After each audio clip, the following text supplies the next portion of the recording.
la question de dialogue en termes entre nous, Congolais, il ne faut pas parler des gens qui ont détruit, qui ont pillé, qui ont violé, qui ont commis des atrocités, qui ont pris des armes pour dire que non, qu'ils viennent à la table. Là, c'est comme payer les gens qui tuent les autres. Donc, je comprendrai les autres. En croit ce que vous dites, l'idée est de sanctionner certains? Mais parce que même les accords les disent. Les accords ne font pas quoi, ne blanchissent pas les rebelles, les gens qui ont commis des atrocités. On n'a pas dit que vous avez une carte blanche. Qui ne seront pas les bienvenus d'après vous, si seulement le dialogue aura lieu? En tout cas, qui ne prendront pas part d'après vous? En tout cas, à mon avis, tout celui qui est trempé dans le sang des Congolais, pourquoi il doit venir à la table? Vous l'avez cité comme rebelle, donc Kabila ne prendra pas part, Nanga ne prendra pas part. Bon, en tout cas, les gens qui sont trempés sérieusement dans le sang, qui ont tué des millions de Congolais, vous voulez qu'ils représentent qui? Ils viendront parler au nom de qui? Au nom des morts ou bien au nom des intérêts individuels? Ça ne sera pas vouloir une chose de son contraire. Parce que déjà, vous avez parlé des dialogues qui est permanent au Congo, vous avez complètement raison. Ouais. Je vous parle par exemple des échanges de Doha, n'est-ce pas? C'est aussi un dialogue entre nous et le rebelle. Ouais, donc, Nanga s'est fait représenter, ou encore Nanga était là-bas. Mais quand vous lisez... Non, laissez-moi finir, s'il vous plaît. Okay. Mais quand vous dites que ceux-là qui sont trempés dans le tuerie, ils ont le sang de Congolais, et d'après vous, ils ne peuvent pas prendre part, mais comment peut-on nous faire pour récupérer, entre guillemets, les zones occupées, alors que ce sont eux qui règnent là-bas? Ce sont eux qui occupent et vous pensez, si on ne négocie pas, entre guillemets, avec eux, comment on va s'y prendre? Et vous pensez que c'est avec le dialogue qu'on va récupérer les zones occupées? Ben, l'autre fois, c'était le cas. Pas nécessairement. Ça, c'est comme les sénateurs américains, c'est qui a qualifié ça de une sorte d'achat d'un semblant de liberté. Sorte d'un semblant de liberté. Donc, parce que vous venez... Mais si on faisait ça, par exemple, un semblant de liberté, on peut le faire, mais on essaie de mettre le garde-fou. Ça a eu lieu pendant longtemps. Wow. Ça a eu lieu pendant longtemps. Qu'est-ce que vous proposez? 2012, qu'est-ce que vous proposez maintenant? Pardon? Qu'est-ce que vous proposez maintenant à la place? Mais le schéma est là. Parce que tantôt vous avez dit qu'il n'y a pas lieu de faire foi à ce qu'avait dit Trump. Donc nous-mêmes, Congolais, nous pouvons résoudre le problème. Non, je n'ai pas dit ça. Non, vous avez dit que... peut-être l'expression m'a échappé, mais c'est dans le sens où on ne peut pas s'attendre que Trump nous ramène la paix. C'était en quelque sorte ce que vous avez dit. J'ai dit l'accord de paix est important et sous la supervision de Washington et sous l'administration de Donald Trump. Oui. Vous comprenez? Parce que la guerre de la République démocratique du Congo était au plus haut niveau. Alors il ne fallait pas agir en bas, il fallait agir au sommet. C'est ce que le président Félix Antoine Tshisekedi a fait et appuyé par Donald Trump pour obtenir l'accord de paix afin que la paix soit restaurée dans la région de Grand Lac. D'accord. Maintenant, j'ai dit ceci, il est important que le peuple congolais fasse aussi sa part. Ce n'est pas tout attendre. Vous comprenez? Ce n'est pas tout attendre de Trump, que non, Trump a dit, non. Nous devons faire. Ce que nous devons faire, nous devons le faire sur le terrain. Dans tous les services concernés. Et la population elle-même concernée. C'est pour cela que j'ai félicité le peuple de Goma, qui se sont vraiment levés pour contester cette dictature et cette tyrannie qui s'installe. Et tous ces massacres qui s'installent. Vous comprenez? J'ai dit ça, c'est ce qu'il faut. C'est ce qu'il faut faire, c'est ce qu'il faut voir. 2 ans à la tête du pays. Non. Par rapport... Non, il faut dissocier. On va dissocier quoi? On parle de votre gestion pendant 2 ans. Il est important de dissocier. En tant que Félix Tshisekedi, en tant que président de la République, il est à applaudir.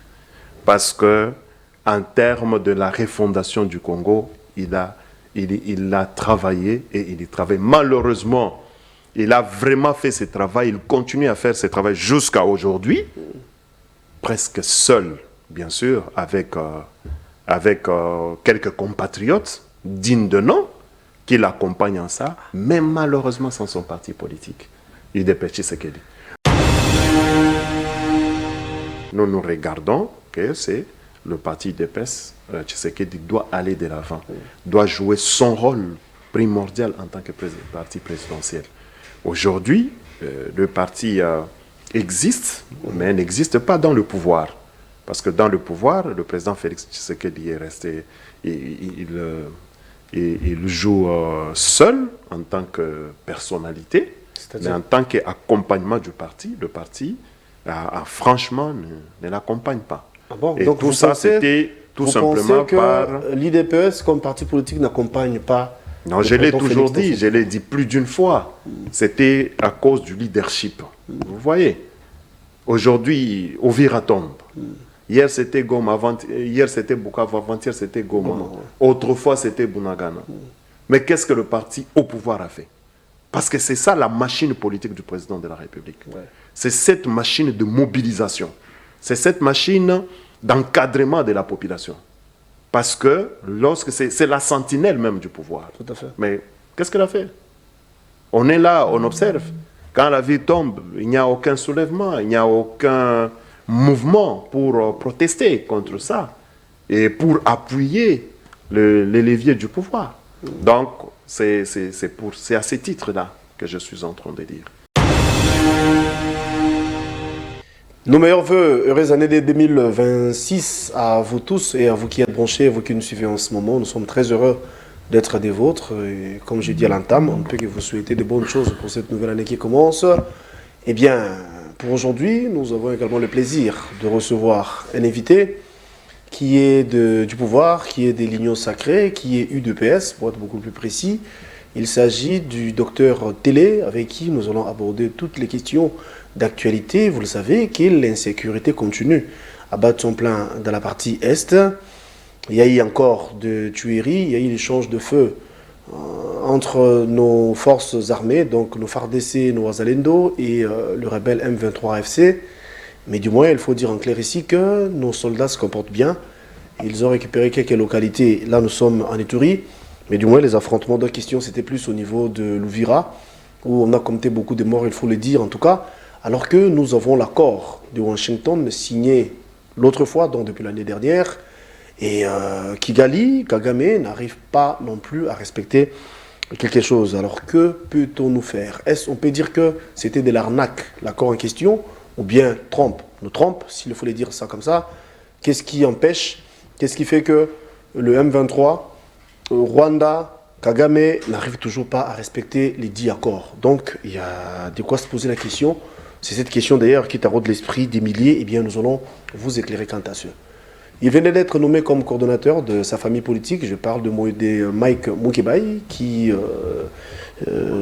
représente l'ensemble pour la République à Kinshasa. C'est lui le coordonnateur, n'est-ce pas? L'actuel d'ailleurs. Et dans ses déclarations, Mike Mukebai affirme et confirme que la dictature s'installe. Et il a dit clairement que son président Katumbi se trouve en exil. Ça, c'est Mike Mukebai. Il a dit que les journalistes se sont traqués. Il a dit que les opposants sont malmenés ici à Kinshasa. Donc, le régime Tshisekedi instaure la dictature. Après Mike Mukebai, et il fera de Kinshasa les tombeaux de la dictature. Ça, c'est Mike Mukebai. Nous parlerons de ça. Nous évoquerons la question en rapport avec les dialogues tant souhaités, demandés, proposés par l'opposition. Mais jusqu'ici, le régime n'est dit mot, hein, dans le sens où il n'y a pas de signal, ou encore il n'y a pas des indices qui prouvent à suffisance que le dialogue sera convoqué demain ou après. Mais toujours est-il que l'opposition exige à ce qu'il y ait dialogue pour parler paix dans la partie Est. UDPS, comme nous recevons un cadre, au cadre de l'UDPS, il y a lieu de parler de ce qui se passe sur l'UDPS. Vous et nous savons que l'autre fois, l'année passée, bien sûr, l'UDPS devrait organiser déjà les congrès, mais c'est repoussé à une date ultérieure. Est-ce que ça aura lieu ou pas? Et l'autre fois, il y a eu également une guerre au sein de cette même famille politique entre l'actuel, qui continue d'ailleurs à être le président, je vais dire le secrétaire général de ces partis politiques. Je parle d'Augustin Kabouya, qui de reste est le président ad intérim de ce parti politique, et M. Déo, qui logiquement est le vice-secrétaire, mais du moins il pensait renverser les choses. Hein. Bon, ça c'est au niveau de l'UDPS, nous allons vous en dire plus. Je m'en vais saluer mon invité, Dr Télé, merci d'être là et heureuse année 2026 à vous. En tout cas, merci beaucoup, cher compatriote Guelor, et surtout pour cette invitation en début de l'année. Voilà. Et tous mes vœux les meilleurs, que j'adresse également aux téléspectateurs, qui est beaucoup plus levé les meilleurs vœux de paix pour la République démocratique du Congo, et de paix et de consolidation également de cette paix, ainsi que de l'intégrité territoriale, là où nous allons récupérer notre souveraineté nationale. Un vœu de paix, vous avez mis le vœu de récupérer l'intégrité territoriale pendant que ça continue, ça urge dans la partie Est. L'insécurité continue à battre son plein, comme j'ai dit à l'entame. Certes, nos FARDC, tant soit peu, arrivent à faire l'essentiel pour protéger la population, aussi la terre. Cependant, nous avons l'accord de Washington. Vous, UDPS, hier, vous avez dit que Félix Tshisekedi a mis fin à la guerre, non pas par le voie des armes, mais plutôt par un stylo. D'après vous, en âme et conscience, est-ce que c'est de l'échec ou bien pensez-vous qu'on est sur la bonne voie? Merci beaucoup, cher compatriote Guelor, pour cette question pertinente. Ce qu'il faut retenir est que la question de la guerre, la question de la restauration de la paix sur l'étendue de la République est un processus. Tout à fait. Et ce processus est en train de connaître sa phase finale. C'est pour cela que vous avez vu beaucoup de mécanismes ont été mis en place, dont le plus important, c'est le mécanisme diplomatique. Donc la voie diplomatique, là où, à travers le président de la République, Félix-Antoine Tshisekedi Tshilombo, la République démocratique du Congo a pu signer un accord de paix dit de Washington, donc sur la supervision de Washington et avec la nouvelle administration Trump. Et à travers cet accord, donc cet accord détermine le mécanisme qui doit être également mis en place sur terrain pour que cette paix soit effective et surtout la récupération de l'intégrité territoriale, parce que jadis, le Congo, la République démocratique du Congo souffrait d'un silence international. Aujourd'hui, la communauté internationale, le plan international, sait maintenant ce qui se passe dans la région du Grand Lac. Et c'était une guerre de procuration, une guerre de minerais, donc de vols, de viols et de tueries de la population congolaise à travers le Rwanda. Maintenant, sous prétexte de pouvoir traquer les génocidaires rwandais qui étaient sur notre sol, ça c'était les discours que le régime de Paul Kagame et le président rwandais étaient en train de présenter à chaque instant. Et à l'époque, la communauté internationale le croyait. Et du coup, la République démocratique du Congo subissait, perdait en minerais, en ses ressources naturelles, en ses ressources de sous-sol, sol, et également en perte de vies humaines. Et tout ce qu'il y a eu comme aussi déséquilibre au niveau social, au niveau des familles. Bon, maintenant, aujourd'hui, avec le président de la République, Félix-Antoine Tshisekedi, qui est monté au créneau, qui a fait autant de contacts, la voix de la République démocratique du Congo est entendue. Maintenant, comme vous le savez, il y a aussi des mécanismes du terrain. Les mécanismes du terrain, c'est renforcer nos FARDC et tous les services impliqués pour arriver à obtenir cette paix, la victoire effective sur le terrain. Et je pense que sur ce plan-là, le travail important est en train de se faire. Et si vous voyez le Rwanda riposter, donc il faut prendre en compte que ce sont les éléments de la fin. Les éléments de la fin. Il n'y a pas une escroquerie. Je ne vois pas aussi un président aimant la paix, aimant la vie comme Donald Trump, venir blaguer pour saper son image. Parce que c'est quelqu'un qui tient son image. Il y a eu beaucoup d'accords à travers le combat de la République démocratique. Quelqu'un qui tient son image, vous avez peut-être raison, mais la réalité est autre. Vous l'avez reconnu d'ailleurs il y a peu. Mais vous avez dit que c'est procédural, c'est aussi vrai. Mais avec honnêteté, êtes-vous fier de l'accord dit de Washington au regard de la réalité? Pensez-vous que c'est un accord qui peut nous sauver, s'il faut dire ça comme ça? Ou bien, bon, j'ai parlé de l'arnaque, hein, vous avez refusé, libre à vous. Juste après l'accord, on a perdu Uvira. Ne voyez-vous pas qu'il y a de quoi se poser des questions, bien que vous avez dit que ce sont des mouvements de la faim, mais... Vous savez, les plus importants que nous devons retenir en République démocratique du Congo, c'est les sens élevés du patriotisme.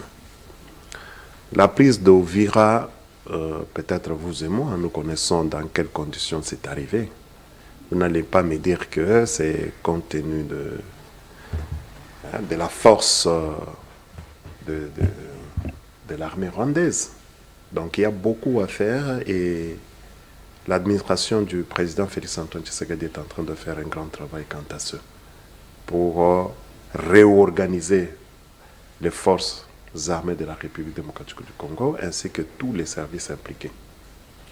Donc c'est l'élément le plus important que nous devons retenir.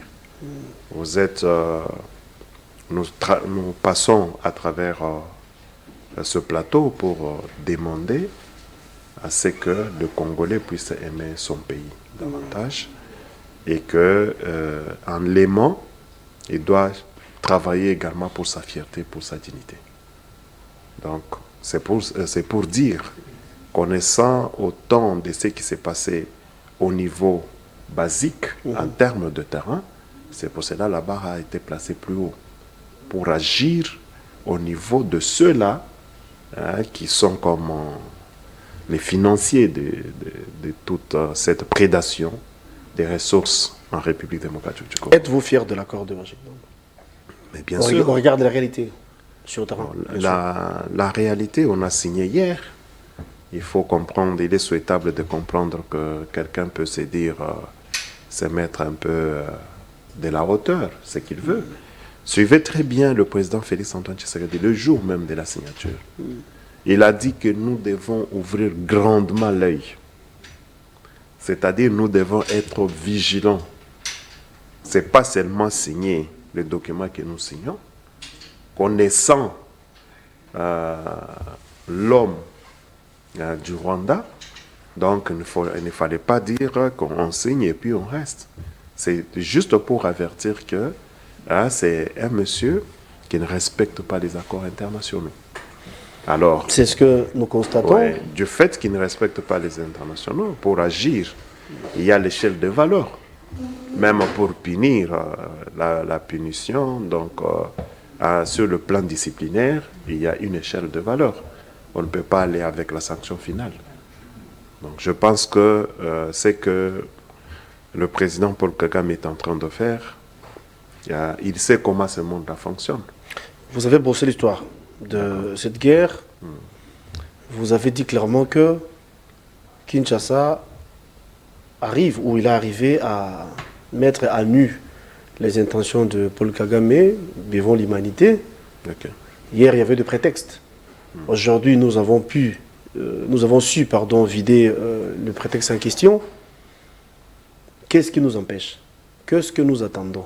Je reviens encore par rapport à la même question, en rapport avec l'accord, parce que j'ai dit, et je me répète, nous avons signé l'accord. Je pense que c'est peut-être le tout dernier jusqu'ici, de Washington. Mais Kagame n'arrive toujours pas à respecter les textes. Aux yeux du monde, nous avons exposé ces derniers déjà. Et maintenant, qu'est-ce qui nous empêche? Qu'est-ce qui nous bloque pour qu'on puisse réagir en tant que nation, en tant qu'État également? Non, la question de réaction en tant qu'État est déjà en marche. Vous-même, dans l'introduction, vous venez de dire qu'il y a eu échange de tirs.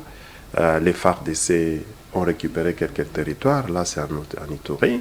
Et au niveau de Uvira, il y a eu échange de tirs. Donc, comment vous pouvez penser que la République démocratique du Congo n'est pas en réaction? Tout se passe ici chez nous, au Congo. Les dégâts, c'est nous qui subissons. C'est nos compatriotes qui tombent, qui meurent. Exact. J'ouvre une parenthèse que je vais fermer rapidement. C'est à titre d'exemple, bien évidemment. L'autre fois, Mosé, président de la République, par mégarde, il y a eu un obus venant du Congo-Brazzaville. Ici à Kinshasa, il y avait des dégâts. Même pas de morts. mais plutôt des dégâts matériels. Il y avait des maisons qui étaient endommagées. Du coup, Mouzé avait réagi également à lançant aussi un lobby de l'autre côté. Ouais. Après, il y a eu échange sur le plan diplomatique, c'était par erreur, tout ça, on a arrangé. Mais aujourd'hui, comme vous avez dit, tout se passe au Congo. La guerre entre la RDC et le Rwanda se passe au Congo. Au Rwanda, il n'y a rien. C'était ça l'essence de ma question. Oui, la question du Rwanda et la question du Congo-Brazzaville, les contextes sont différents. C'était à titre d'exemple, hein, oui, pour vous donner l'idée. Vous avez raison. Dans le cadre de la souveraineté, il est important de réagir à un certain niveau. Mais par exemple, pour le Rwanda, c'est une complexité. Hein, c'est vraiment complexe et on a suffisamment avancé jusqu'à ces jours. Maintenant que tout est mis à découvert pour voir tout ce qu'il y avait comme percherie de Rwanda. Et je vous ai dit, c'est un processus en termes d'échelle de valeur par rapport à l'action qui va suivre, ou bien qui est en train de suivre. Parce que je peux dire qu'il y a toujours une période fenêtre. On a saigné, on a pris des engagements. Maintenant, on peut nous observer, on peut vous observer. Hein, on dit, voilà, il y a telle échéance. Mais toi, tu veux te montrer comme grand et tu n'en fais pas illusion. Bon, tu t'en fous. Et à ce moment-là, on observe, on interpelle, on parle. Et il y a le moment du langage verbal va terminer, mais ça sera maintenant un langage gestuel. Donc, langage gestuel, c'est ce qu'elle de Millet souhaite en tout cas. Mais c'est vrai, en toute... Et puis il faut retenir, il faut vraiment mettre en compte que la question de la résolution de la guerre est d'abord congolaise. C'est la population congolaise, le peuple congolais et tous les acteurs des différentes souches sociales, que ce soit des politiques, que ce soit société civile, justement, quand vous reconnaissez que la solution est congolaise, mais en même temps vous refusez les dialogues prônés, demandés par certains Congolais, il y a de quoi se poser des questions. Oui, quand je parle de congolaise, je suis dans la patrie. Et je suis également au niveau de la base. C'est-à-dire, c'est au niveau de la population. Parce qu'il ne faudrait pas venir représenter ses propres intérêts. Ses propres intérêts et sous couvert de la population. Ça, c'est ce qui demande à la réflexion. Mais ici, ce que je suis en train de dire, c'est de voir d'abord cette dynamique populaire. Vous voyez par exemple que la population de Goma a réagi, s'est soulevée, malgré la terreur. Il y a eu beaucoup de tués, beaucoup de morts, tué beaucoup de nos compatriotes. Mais c'est cette dignité-là, c'est ce patriotisme-là. C'est pour cela, ici, j'en vais également à féliciter le peuple congolais de l'Est. Donc, de tout l'Est, et en particulier aujourd'hui, Goma qui s'est soulevé pour dire, malgré vos armes, malgré tout ce que vous créez comme tyrannie, nous vous demandons de partir. Vous comprenez? C'est que j'appelle à ce niveau-là le sens patriotique. Et à cela s'ajoute maintenant le mécanisme mis en branle par toute la diplomatie agissante du président Félix-Antoine Tshisekedi. Donc, il ne faut pas croiser les bras pour dire que non, le président Donald Trump va dire ou bien va agir. Non. Il est important que nous-mêmes aussi, au niveau basique, que nous puissions agir. Voilà. Oui. Au niveau basique, que nous puissions agir. Il ne faut pas s'attendre tout aux États-Unis, encore au mot de Trump. Mais les dialogues, j'y reviens. Pourquoi vous n'accordez pas aussi la chance ou l'occasion à ces forums que les Congolais se retrouvent, même si pour la énième fois? Mais c'est quel Congolais? Peut-être précisez-moi, c'est quel Congolais? Les Congolais? Parce que les dialogues, le Congo est dans les dialogues d'une manière permanente. Le président Félix-Antoine Tshisekedi, aujourd'hui, depuis qu'il a pris son règne à la magistrature suprême, il est toujours dans le dialogue, il est dans les concertations, il appelle tout le monde. Non, pas forcément à la manière de Tshisekedi, à la manière où par exemple, l'Église catholique vous demande, bon, quand je dis vous, j'ai fait allusion au régime, l'Église catholique vous demande, l'autre fois c'était Fayoulou qui d'ailleurs jusqu'ici continue à lever le ton pour qu'il y ait dialogue. Kabila parle le même langage, même le rebelle. Je citerai ici Nanga qui... et pourquoi pas Kabila? Kabila qui parle aussi de ces dialogues, mais Kinshasa ne veut pas entendre cette oreille. Joseph Kabila n'est pas rebelle.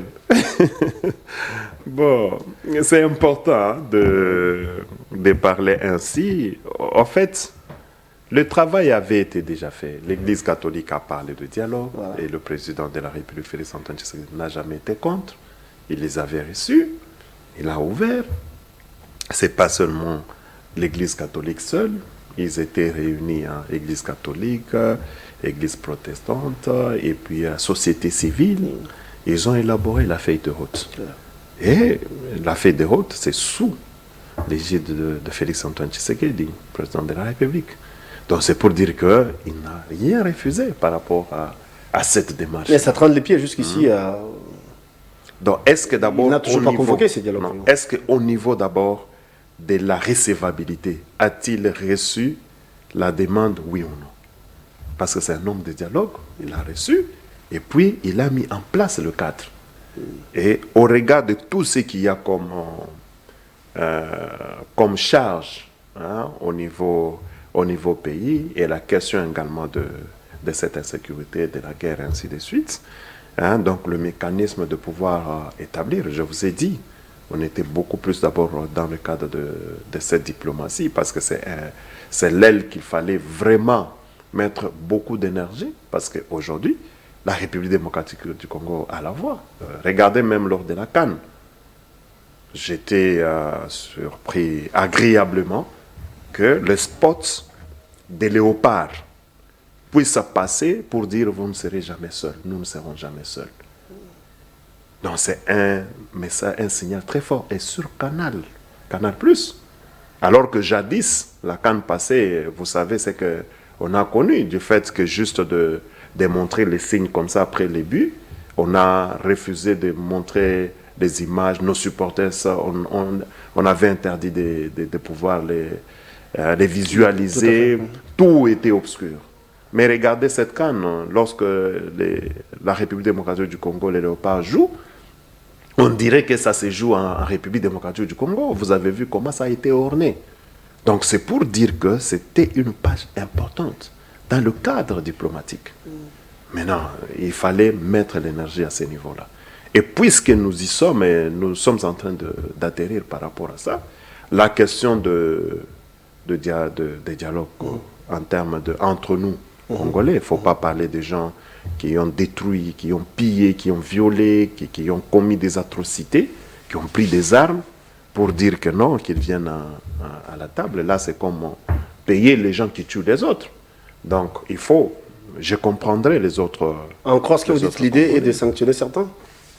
Mais parce que même les accords les disent. Les accords ne font pas quoi, ne blanchissent pas les rebelles, les gens qui ont commis des atrocités. On n'a pas dit que vous avez une carte blanche. Qui ne seront pas les bienvenus d'après vous, si seulement le dialogue aura lieu? En tout cas... Qui ne prendront pas part d'après vous? En tout cas, à mon avis, tout celui qui est trempé dans le sang des Congolais, pourquoi il doit venir à la table? Vous l'avez cité comme rebelle, donc Kabila ne prendra pas part, Nanga ne prendra pas part. Bon, en tout cas, les gens qui sont trempés sérieusement dans le sang, qui ont tué des millions de Congolais, vous voulez qu'ils représentent qui? Ils viendront parler au nom de qui? Au nom des morts ou bien au nom des intérêts individuels? Ça ne sera pas vouloir une chose de son contraire. Parce que déjà, vous avez parlé des dialogues qui est permanent au Congo, vous avez complètement raison. Ouais. Je vous parle par exemple des échanges de Doha, n'est-ce pas? C'est aussi un dialogue entre nous et le rebelle. Ouais, donc Nanga s'est fait représenter, ou encore Nanga était là-bas. Mais quand vous lisez... Non, laissez-moi finir s'il vous plaît. Okay. Mais quand vous dites que ceux-là qui sont trempés dans le tuerie, ils ont le sang de Congolais, et d'après vous, ils ne peuvent pas prendre part, mais comment peut-on nous faire pour récupérer, entre guillemets, les zones occupées, alors que ce sont eux qui règnent là-bas? Ce sont eux qui occupent et vous pensez, si on ne négocie pas, entre guillemets, avec eux, comment on va s'y prendre? Et vous pensez que c'est avec le dialogue qu'on va récupérer les zones occupées? L'autre fois, c'était le cas. Pas nécessairement. Ça, c'est comme les sénateurs américains, c'est qui a qualifié ça de une sorte d'achat d'un semblant de liberté. Sorte d'un semblant de liberté. Donc, parce que vous venez... Mais si on faisait ça, par exemple, un semblant de liberté, on peut le faire, mais on essaie de mettre le garde-fou. Ça a eu lieu pendant longtemps. Wow. Ça a eu lieu pendant longtemps. Qu'est-ce que vous proposez, 2012, qu'est-ce que vous proposez maintenant? Pardon? Qu'est-ce que vous proposez maintenant à la place? Mais le schéma est là. Parce que tantôt, vous avez dit qu'il n'y a pas lieu de faire foi à ce qu'avait dit Trump. Donc, nous-mêmes, Congolais, nous pouvons résoudre le problème. Non, je n'ai pas dit ça. Non, vous avez dit que... peut-être l'expression m'a échappé, mais c'est dans le sens où on ne peut pas s'attendre que Trump nous ramène la paix. C'était en quelque sorte ce que vous avez dit. J'ai dit l'accord de paix est important et sous la supervision de Washington et sous l'administration de Donald Trump. Oui. Vous comprenez? Parce que la guerre de la République démocratique du Congo était au plus haut niveau. Alors il ne fallait pas agir en bas, il fallait agir au sommet. C'est ce que le président Félix Antoine Tshisekedi a fait et appuyé par Donald Trump pour obtenir l'accord de paix afin que la paix soit restaurée dans la région de Grand Lac. D'accord. Maintenant, j'ai dit ceci, il est important que le peuple congolais fasse aussi sa part. Ce n'est pas tout attendre. Vous comprenez? Ce n'est pas tout attendre de Trump, que non, Trump a dit, non. Nous devons faire. Ce que nous devons faire, nous devons le faire sur le terrain. Dans tous les services concernés. Et la population elle-même concernée. C'est pour cela que j'ai félicité le peuple de Goma, qui se sont vraiment levés pour contester cette dictature et cette tyrannie qui s'installe. Et tous ces massacres qui s'installent. Vous comprenez? J'ai dit ça, c'est ce qu'il faut. C'est ce qu'il faut faire, c'est ce qu'il faut voir. Nous avons l'accord. Oui. Ou encore, je reformule ma question. Vous dites que les dialogues, on en a fait beaucoup. Ça ne nous a rien donné en termes de résultats. C'est mieux de proposer autre chose. C'est pas ce que j'ai dit. D'une autre manière. Non, c'est pas ce que j'ai dit. Parce qu'on en a connu beaucoup. Non, j'ai dit les semblants. Les semblants, voilà. Les semblants là d'achat. C'est-à-dire, vous venez parce que vous avez pris les armes et consorts, on vous intègre. C'est pour cela même les différents accords là parlent des traitements au cas par cas, même pour la réintégration. Donc, au cas par cas. C'est-à-dire, ça doit être jugé, critiqué, analysé. C'est à ces niveaux-là. Maintenant, c'est pour cela, à mon avis, je trouve très mal que quelqu'un qui a commis des atrocités, qui a tué ses compatriotes, il est venu une marche et il permet aux étrangers de marcher dessus et lui là est en train de regarder. On est en train de marcher dessus sur tes compatriotes. Tes sœurs, tes frères sont en train d'être violés, massacrés, tués. Et tes compatriotes sont en train d'être égorgés. Et tu regardes et tu es au service de ces gens-là. Maintenant, comment expliquer que tu viendras là? C'est pour apporter, c'est pour parler au nom de celui qui t'a engagé.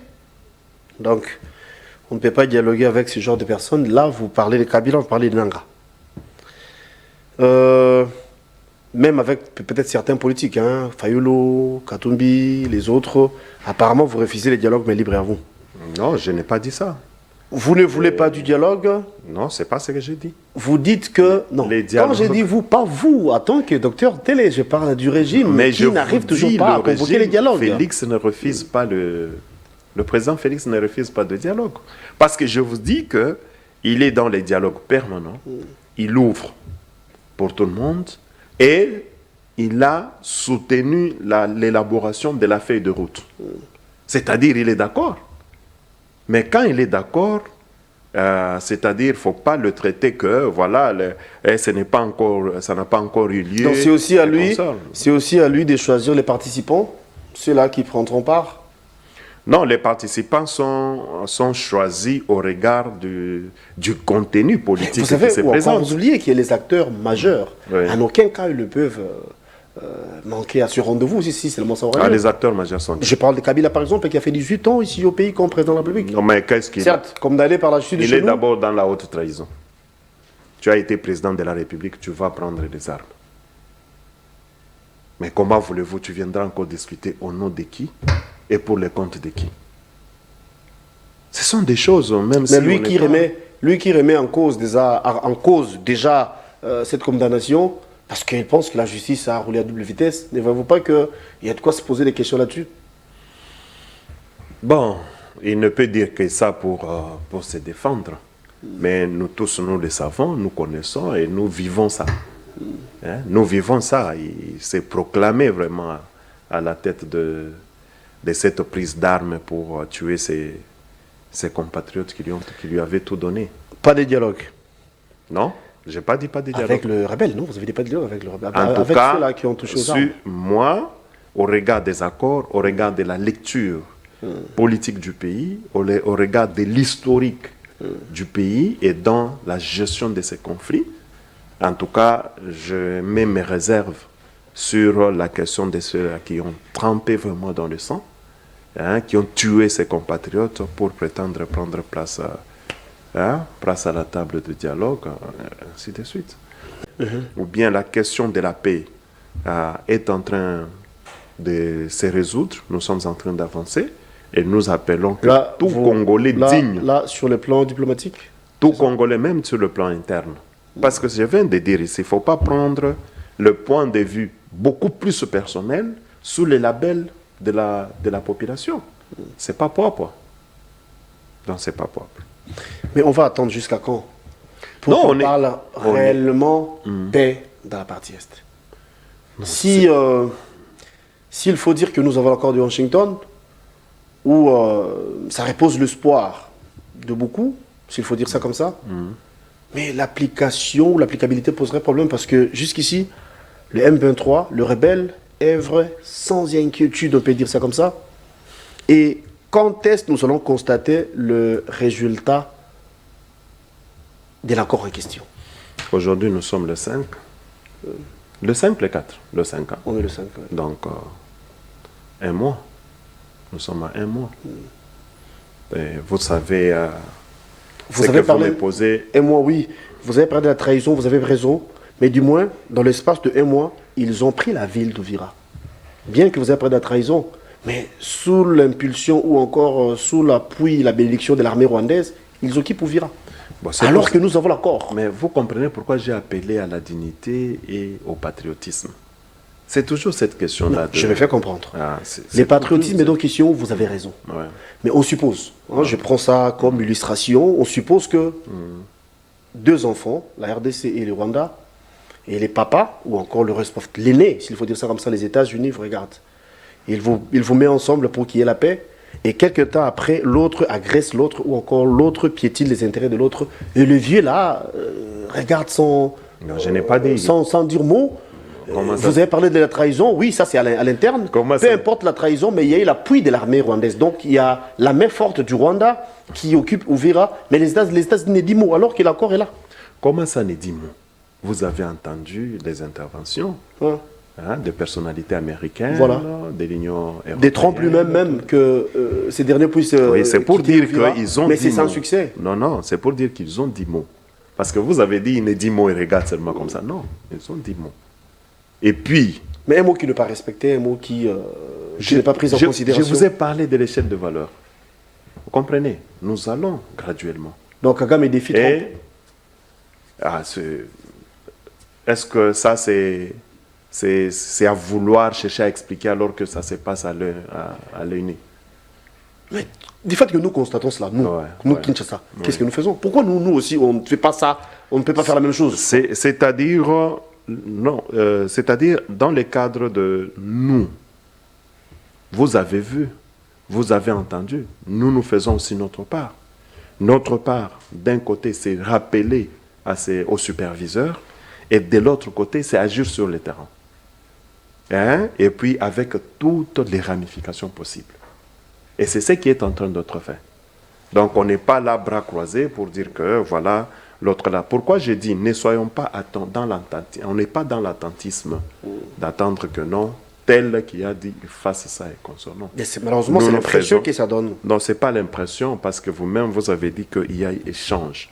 Parce que sur le terrain, sur le terrain, vous avez pas, quand il y a trahison, vous allez aller encore rapidement en désordre comme ça. Non. Il faut se regarder, dire qu'est-ce qui est arrivé. Pourquoi cela est arrivé? C'est une étude qu'il faut faire. Bon, en tout cas, on n'est pas resté comme ça, on a laissé, non. On a analysé la situation et après l'analyse, il y a les mesures à prendre. Et tout ça, c'est ce qui est en train d'être fait.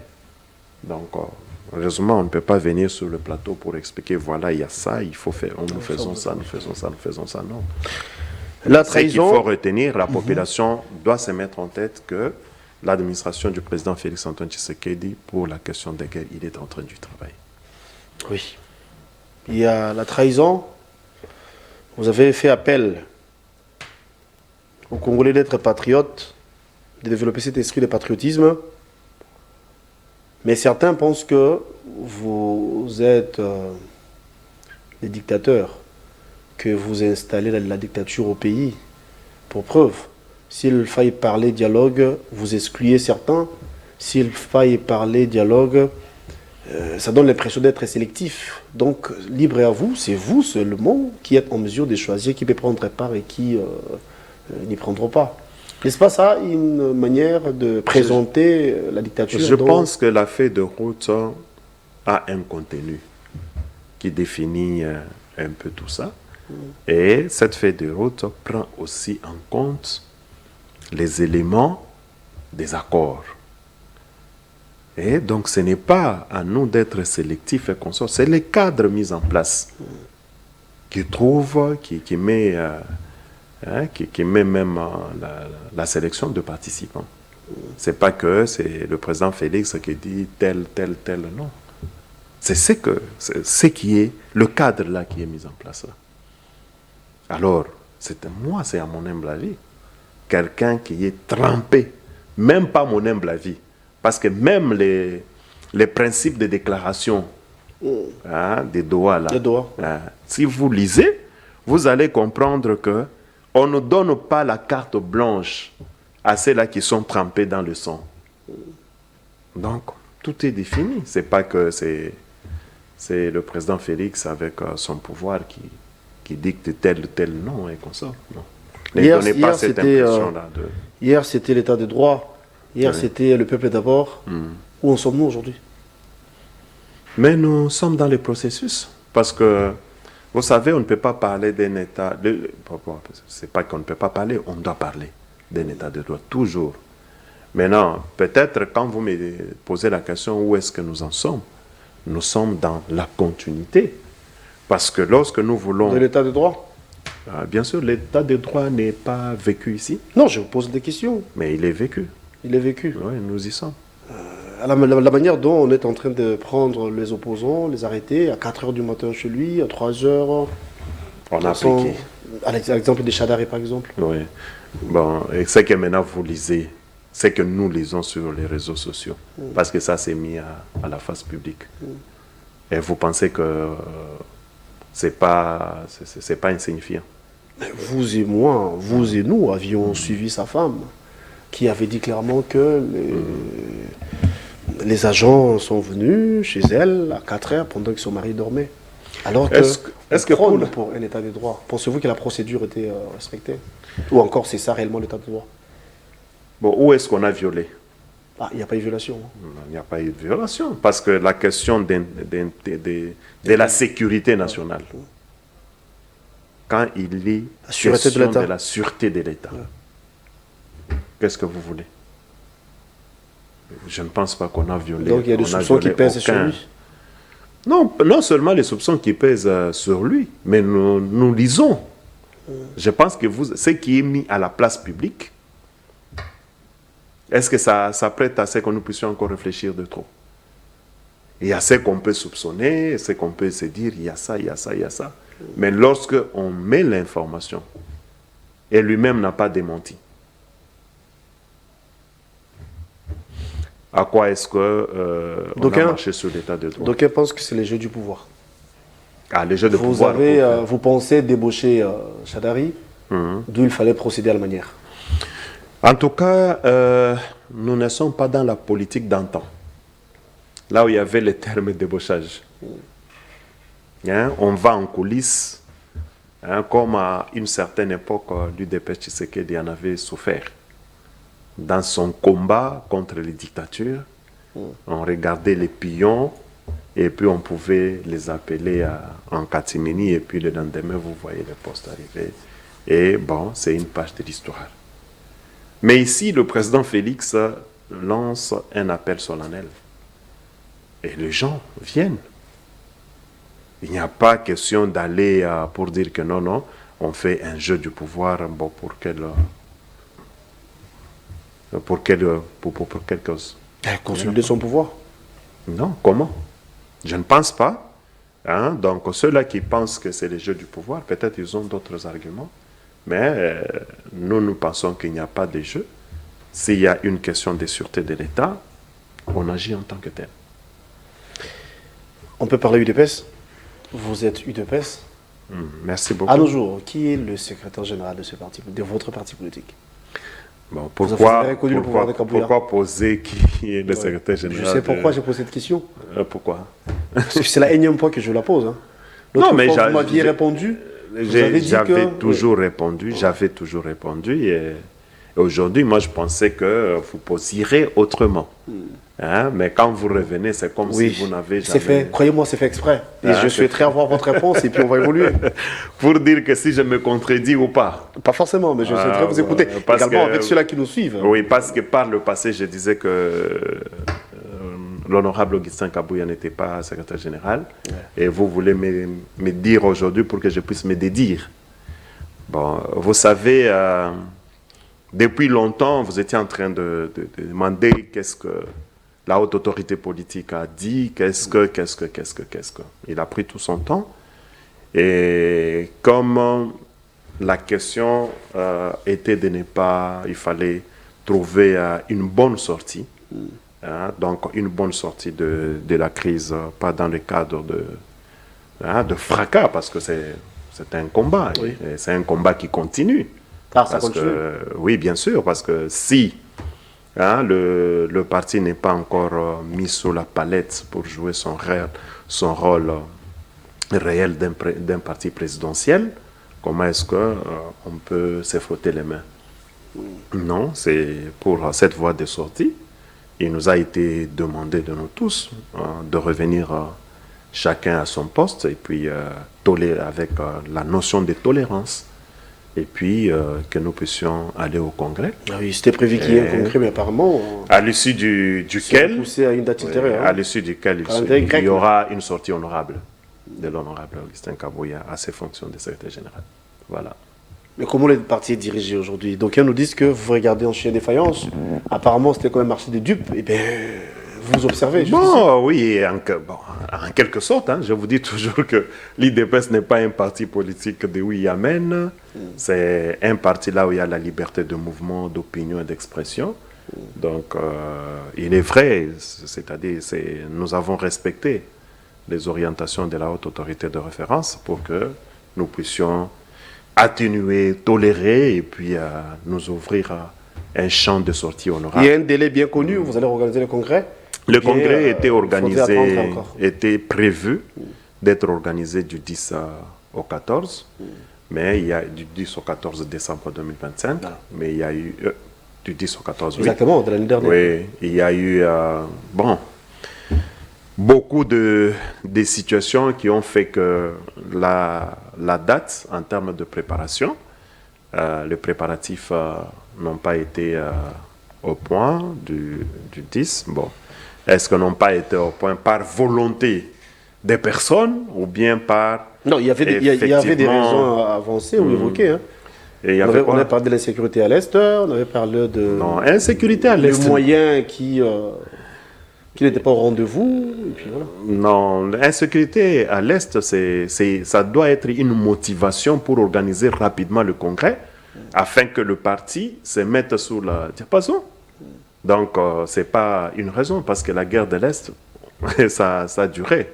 Donc, on ne peut pas dire qu'aujourd'hui, parce que tel territoire ou bien telle zone est tombée, à ce moment-là, que le Congrès ne doit pas être organisé. Non. Alors, vous qui êtes avec le Congrès doit être organisé. Pardon? Ou bien, vous qui êtes avec M. Déo, est-ce qu'on vous a roulé ou bien vous attendez jusqu'à ce que le Congrès sera convoqué? Bon, c'est pour cela, tu as dit, nous regardons en chaîne de fiance. Donc, nous regardons, nous sommes vigilants, nous tous. Donc, surtout vous êtes donné les délais de combien de temps, par exemple? Surtout nous qui avons vraiment, qui militons sérieusement pour que le parti se mette en sa posture d'un parti présidentiel. Nous sommes très regardants par rapport à tout ce qui se passe. Donc, les niveaux de préparatifs pourront terminer probablement cette semaine, ou bien nous attendrons c'est que les coordonnateurs des dites commissions pourront nous dire, parce que nous sommes partie prenante. En ça, nous savons comment est-ce que c'est en train de se dérouler. Et nous accordons encore une sorte de clémence. Parce que si nous constatons qu'on est en train de... Ou vous pouvez rebondir à tout moment. Vous pouvez, bon, bien sûr. Bien sûr, nous allons rebondir à tout moment, parce que c'est connu. Même la haute autorité de référence connaît que la situation n'est pas stable. Nous avons obtempéré, nous avons observé. On vous a maîtrisé, vous êtes maîtrisable. Non, mais pas maîtrisable, c'est quel terme? C'est-à-dire ici, c'est l'intérêt supérieur du parti. UDPS Tshisekedi. C'est en ça que nous sommes. Nous ne sommes pas dans les intérêts personnels de telle ou de telle personne, non. Nous regardons que c'est le parti UDPS Tshisekedi doit aller de l'avant, doit jouer son rôle primordial en tant que parti présidentiel. Aujourd'hui, le parti existe, mais n'existe pas dans le pouvoir. Parce que dans le pouvoir, le président Félix Tshisekedi est resté, il joue seul en tant que personnalité, mais en tant qu'accompagnement du parti, le parti, franchement, ne l'accompagne pas. Ah bon, et donc tout ça, c'était tout simplement par... l'IDPS, comme parti politique, n'accompagne pas... Non, je l'ai toujours dit, je l'ai dit plus d'une fois. C'était à cause du leadership. Vous voyez, aujourd'hui, Ovira tombe. Hier, c'était Goma, hier, c'était Bukavu, avant-hier, c'était Goma. Autrefois, c'était Bunagana. Mais qu'est-ce que le parti au pouvoir a fait? Parce que c'est ça la machine politique du président de la République. C'est cette machine de mobilisation. C'est cette machine d'encadrement de la population. Parce que lorsque c'est la sentinelle même du pouvoir. Tout à fait. Mais qu'est-ce qu'elle a fait? On est là, on observe. Quand la ville tombe, il n'y a aucun soulèvement, il n'y a aucun mouvement pour protester contre ça et pour appuyer les leviers du pouvoir. Donc, c'est à ce titre-là que je suis en train de dire. Maintenant, c'est pour cela que nous nous sommes battus. Nous disons que nous devons aller, nous devons nous transformer en ce parti présidentiel même qui accompagne le chef. Là, le chef est en train de sentir que son parti existe, son parti vibre. Vous avez un parti, UDPS Tshisekedi en République démocratique du Congo, vous connaissez vous-même, c'est une fierté de mobilisation, c'est une fierté d'élever de la conscience. Quand vous dites ça, donc on peut donner raison à ceux qui disent que l'UDPS d'hier, c'était des l'illusion. Quand l'UDPS nous vendait du vent, s'il faut dire ça comme ça, aujourd'hui l'UDPS au pouvoir, l'UDPS n'arrive pas à accompagner... Est-ce qu'il n'y a pas que moi qui parle comme ça? Vous avez aussi entendu certains membres de l'UDPS. Est-ce que vous sentez d'abord que nous saupoudrons? Non. Nous disons la vérité. Et par rapport à l'illusion, non, c'était une question de cette gouvernance. Là où l'âme du parti est en train d'être tuée. Mais heureusement, il y a toujours cette réserve puissante qui mobilise pour rebondir. Parce que tout simplement, il faut pas faire un peu la part des choses. L'UDPS à l'opposition et l'UDPS au pouvoir. Et quand nous sommes venus au pouvoir, c'est tout à fait normal en tant que parti au pouvoir, il y a des nouveaux adhérents. On n'est pas contre parce que le parti, c'est l'une de ses visions. Dans sa mission, c'est faire adhérer autant de membres. Les adhérents ont étouffé les fils maison. Les adhérents ils ont changé l'idéologie du parti. Voilà, les adhérents à peine. Je ne suis pas contre eux. Mais c'est juste la gouvernance qui a été mise en place. Ou bien la gouvernance qui est jusque-là mise en place. Donc vous comprenez un peu. Ce n'est pas l'UDPS comme parti politique qui devrait en principe changer l'idéologie des adhérents, mais plutôt les adhérents ont changé. Non, c'est la gouvernance. Vous comprenez? C'est-à-dire nous battons ensemble. Toi tu reçois, dès que nous sommes déjà au pouvoir, tu tournes Kazakh contre les gens avec qui tu as milité, les gens avec qui ont porté à ce niveau-là. Et dans ta gestion, tu préfères maintenant proposer les gens qui viennent à peine d'arriver. Les gens qui viennent à peine d'arriver, je ne suis pas contre eux, parce que la maison de l'idéologie, de l'enseignement de l'idéologie, qui est l'école du parti, a été écartée. Presque toutes les structures ont été écartées. On a présenté un homme si on vous posait la question de savoir, tout et tout. L'IDPS d'hier et l'IDPS actuel, vous allez préférer l'IDPS d'hier? Non, moi j'ai l'opposition. Non. Moi, je suis dans l'UDPS de la bonne gouvernance qui prend la symbiose, les nouveaux adhérents. L'UDPS de la bonne gouvernance avec les discours. Donc l'UDPS de l'opposition. Et l'UDPS au pouvoir. Non. J'ai dit de la bonne gouvernance. Parce que ici, j'ai dit les intérêts personnels ont pris les devants au sein de ceux qui gouvernent. Vous comprenez? Ou bien de la personne qui gouverne. C'est là où je suis en train de dire. Là où on écarte, je peux dire ici les anciens, parce que dans tout parti politique, ce sont les anciens qui ont l'âme du parti, qui doivent communiquer aux nouveaux adhérents. Vous voyez? L'UDPS n'a pas su protéger les anciens. Voilà, la gouvernance n'a pas su protéger les anciens. C'est ainsi que, aujourd'hui... On parle de l'UDPS, pourquoi la gouvernance? La gouvernance est de l'UDPS. La gouvernance, donc l'UDPS. Non, il faut voir la tête. C'est lui qui se permet de dire toujours « je suis secrétaire général, je suis le président AI ». C'est la personne qu'il faut voir. Il ne faut pas voir faut pas voir l'UDPS en tant que corps. Parce que l'UDPS en tant que touche corps, à sa fin déjà. L'UDPS en tant que corps dit non, revenons aux fondamentaux, aux idéaux du parti. C'est là aux valeurs fondamentales. C'est ce que ceux-là qui se battent pour ces valeurs-là se sont ligués pour dire que nous devons défendre cette maison qui nous a tant donné. D'accord, je disais que... Vous comprenez un peu? Je disais que c'est comme ça qu'il faut prendre. L'émission touche à sa fin, autant que votre pouvoir touche à sa fin, parce que le régime prendra fin, ou encore, le pouvoir prendra fin en 2028, l'année électorale où on va organiser les élections, UDPS au pouvoir pendant 2 mandats. Vous en êtes fiers? Et vous limitez l'UDPS pendant 2 mandats. Ce n'est pas ça ma question. Ce n'est pas non plus ce que j'ai dit. Vous avez dirigé les pays pendant 10 ans. 2 mandats. Vous, UDPS. Ah, on n'a pas encore fini. Hein, c'est d'un peu. Hein, ça nous reste, je crois, 2 ans pratiquement. 2 ans qui... Voilà, 2 ans. Donc, 2028 réélection. Ouais. On suppose que le président Félix ne va plus se représenter au pouvoir s'il fait tenir compte de la norme en termes de texte. Vous êtes fier par rapport à la gestion de l'UDPS, par rapport à la gestion de Tshisekedi, 2 ans à la tête du pays? Non. Par rapport... Non, il faut dissocier. Hein. On va dissocier quoi? On parle de votre gestion pendant 2 ans. Il est important de dissocier. En tant que Félix Tshisekedi, en tant que président de la République, il est à applaudir.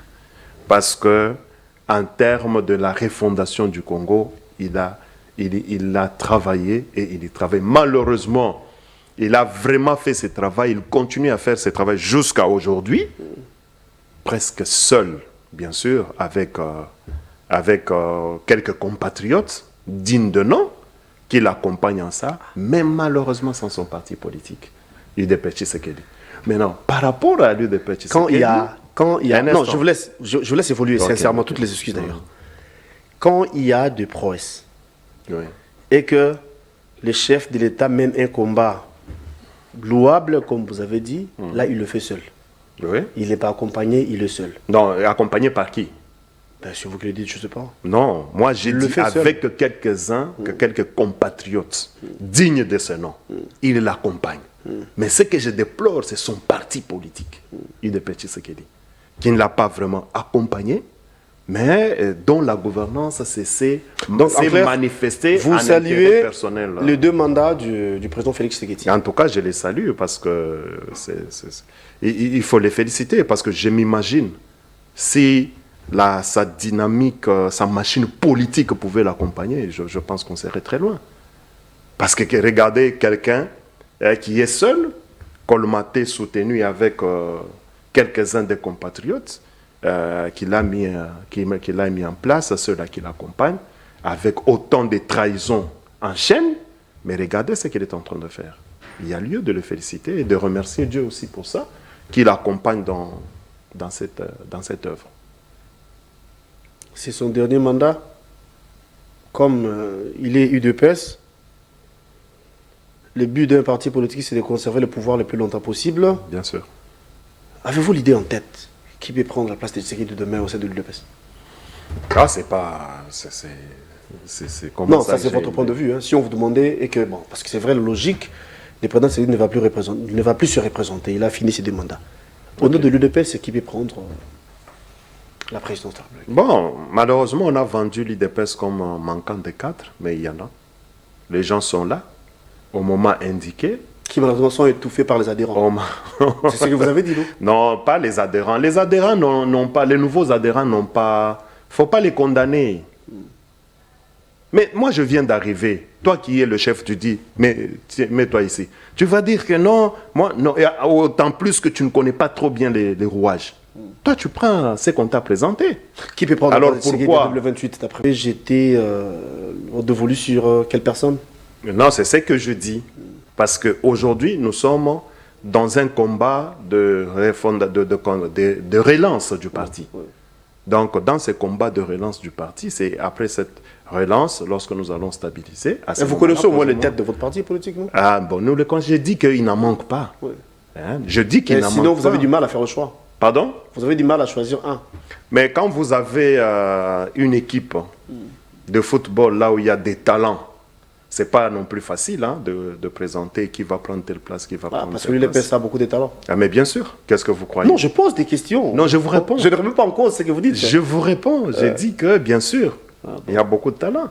Attendez la relance après le congrès et puis le parti va s'asseoir et vous verrez comment la dynamique va... Mais beaucoup ont été nommés ministres ici. Nous avons vu la manière de les travailler. Hein. Les têtes de l'UDPS, là, beaucoup ont été nommés ministres. Non, quand je dis ceci, quand le parti a un déficit de bonne gouvernance. Vous comprenez? Presque chacun devient aussi méfiant. Vous comprenez? C'est ce qui a caractérisé un peu la plupart des membres des cadres de l'UDPS qui ont reçu des nominations. Il y a trop peu qui considèrent que, en tout cas, cette maison m'a tant donné, ils ont un regard favorable. Mais par contre, la plupart des cas, c'est maintenant, tu as reçu ce poste au nom de l'UDPS. Je chute. Tu as reçu, pardon un peu. Tu as reçu le poste au nom de l'UDPS. Maintenant, c'est voir, Guélor est où, je l'appelle, tel est où, ma famille est où, et qu'on sort. On a constitué ça. Maintenant, quand le parti peut dire, tu regardes le parti comme ça, tu dis, bon, qu'est-ce qu'il y a là-bas? C'est ce qui se passe. C'est pour cela que tu as vu, les gens sont devenus des électrons libres. Hein, de telle enseigne qu'ils ne sont pas redevables au parti. Ils deviennent redevables à la haute autorité, directement. Mais comme la haute autorité, avec tout ce qu'il y a comme charge, ainsi de suite, voilà, ils en profitent. Alors lui pense que les choses roulent normalement. Mais c'est pour cela, en se rendant compte, il faut la relance du parti pour que tout ça soit bien réglé. On va se quitter parce que nous sommes arrivés à la fin. Sauf que quelque chose m'est venu en tête. C'est un constat, je pense que c'est avéré également, de la prise du pouvoir des présidents Félix jusqu'à nos jours. Il n'y a que l'UDPS qui occupe le ministère de l'Intérieur. Hein. Oui. Il n'y a que des fils maison. Hein. Oui. Est-ce qu'ils ont bien travaillé? Est-ce qu'ils ont valablement représenté l'UDPS? Est-ce qu'ils ont fait la fierté de l'UDPS, s'il fallait dire? Bon, il y avait... le tout premier, c'était... Gilbert Kankondé. Kankondé. Ouais. Après, c'était Peter Casselo, Peter Kazadi.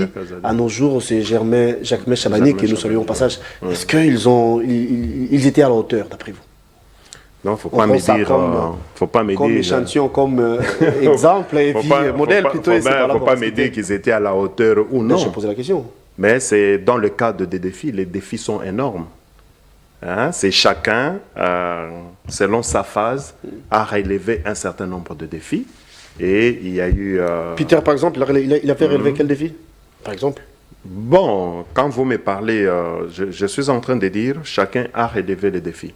Mais peut-être il faudrait voir à quelle échéance. L'autre avait fait appel au M23.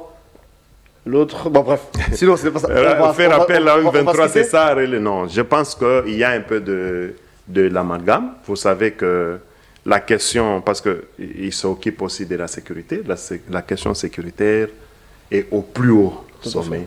Vous comprenez? Et ça d'une complexité énorme. On en a parlé.